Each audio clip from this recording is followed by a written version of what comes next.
الله الرحمن الرحيم. ازيكم يا حبايب قلبي؟ عاملين ايه؟ ان شاء الله تكونوا بخير وسلام يا رب. النهارده بقى هنعمل لكم اكله خطيره جدا جدا، اللي قدامكم اللي شكلها روعه وتحفه دي.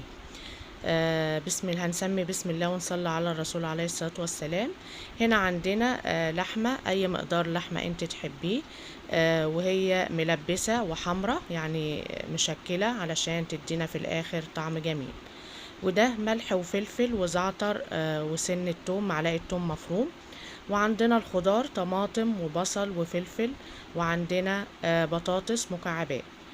اول حاجة هنجيب الصينية اللي احنا هنحطها في الفرن. الاكلة دي سريعة جدا يا جماعة.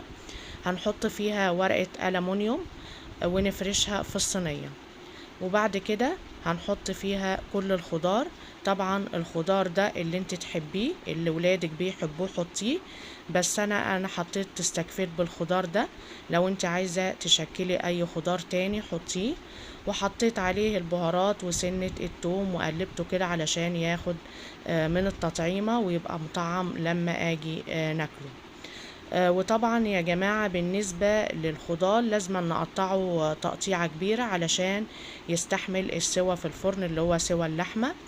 وكده حطيت اللحمة برضو مع الخضار وقلبتها علشان تاخد من التتبيلة نفسها، ويبقى الخضار واللحمة متبلين كلهم تتبيلة واحد.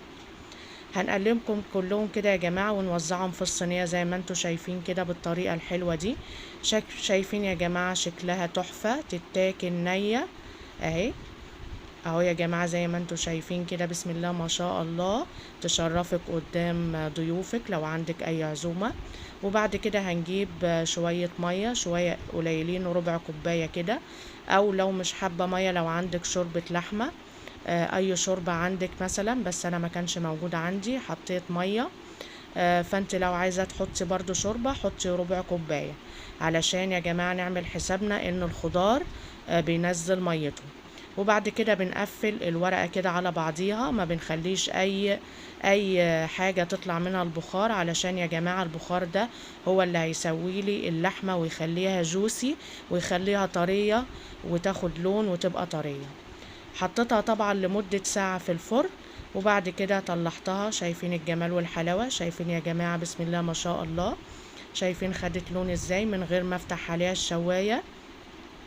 هي خدت لون كده من نفسها، والخضار دايب دوب، واللحمة نفسها دايبة دوب يا جماعة وطرية يعني مش ناشفة. والخضار استوى جدا جدا اهو. بألف هنا وشفا يا جماعة. أكلة سريعة جدا جدا. اديك عملت اللحمة والخضار جنبيها شوية سلطة وشوية رز، وكده تبقى عملتي وجبة كاملة متكاملة. وما كملتيش ربع ساعة في المطبخ، علشان الناس اللي بتزهق من وقفة المطبخ الطبخة دي ليكي. وكده اللي حابب يعمل لها وش تحت الشواية يعمل لها برضو، علشان انا ولادي بيحبوا الوش اللي هو مقرمش من فوق ده، بس هي في نفس الوقت طرية. وانا هوريها لك برضو تاني بعد ما شوتها، بعد ما اديت لها وش من يعني حطيتها تحت الشواية وخدت لها وش كده. هوريكم برضو لسه طرية ومحتفظة بالطراوة بتاعتها. وزي ما قلت لكم الوجبة دي للناس اللي بتزهق من وقفة المطبخ. شايفين يا جماعة مش مستحملة دايبة دوب، وريحتها بقى قلب اخر الدنيا يا جماعة. بسم الله ما شاء الله، جربوها وان شاء الله مش هتندموا. وعايزة منكم لايك وشير واشتراك في القناة. والسلام عليكم ورحمة الله وبركاته. دمتم في رعاية الله.